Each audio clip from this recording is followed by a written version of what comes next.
So it seems like we're even farther away apart than where we are at the beginning of this week. Nope, not at all.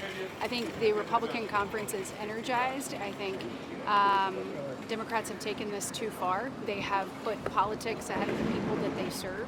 At the end of the day, people know what's happening with flights. They know what's happening with FAA people not getting paid and literally having to be Uber drivers at night to try to be able to make ends meet. We know what's happening with our teams, our staff. We see it firsthand. We know these Capitol policemen. We've heard their stories about not being able to pay childcare, not being able to make their rent or their mortgage payment or their car payment. We're done. We are absolutely done. There are people in my state that need their SNAP benefits. I mean, it's time to be the adults in the room. It's time to open the government. There is a really good package in front of them with regards to the 3 bills, which I hope all of you know that once we pass those 3 bills, that means SNAP, WIC, that means you've got Milcon VA, which is all Veterans Affairs. I mean, Capitol policemen, they'll all get paid and they'll be taken off the table. They will not be able to use them as leverage for the remainder of the year. And we know that's exactly what they've been using them as. I mean, you heard Catherine Clark say that in the House, that suffering families are their leverage.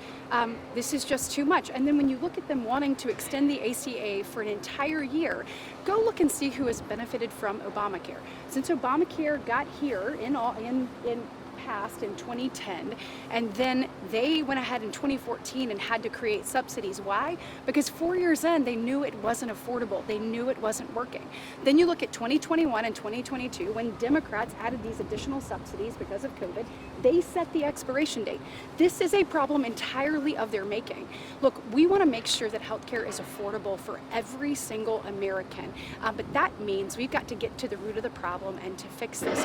We're not going to continue to do this because if you look at who's benefited, it is not people. People are paying more and insurance companies are making more.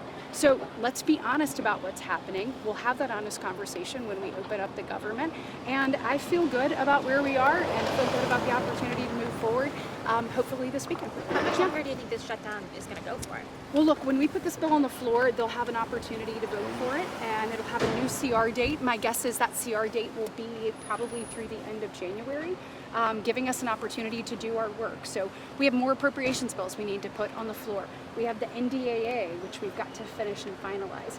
We'll have an opportunity to talk about healthcare and other things. So we have a lot of things to do. So my guess is that'll be the end of January, and we'll get back working for the American people. Once we pass it here, which I hope that our colleagues join us in doing that, then the House will need to pass it as well, and we'll get the government up and running. But do realize that they just voted down paying all federal workers, all furloughed and working federal workers.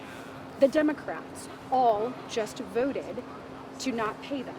And you would think that they would stop using these people and their lives as pawns in their political game.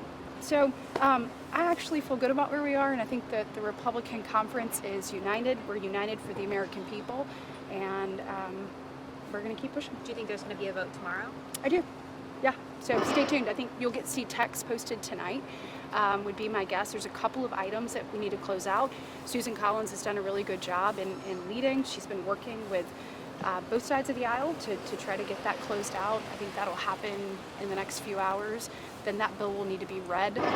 That's what we do in appropriations. We read the entire bill, which needs to be done. You read it out loud. So that'll take between 6 and 8 hours, and the bill will be posted. Yeah, so just stay tuned. Thank you. All right, thanks guys.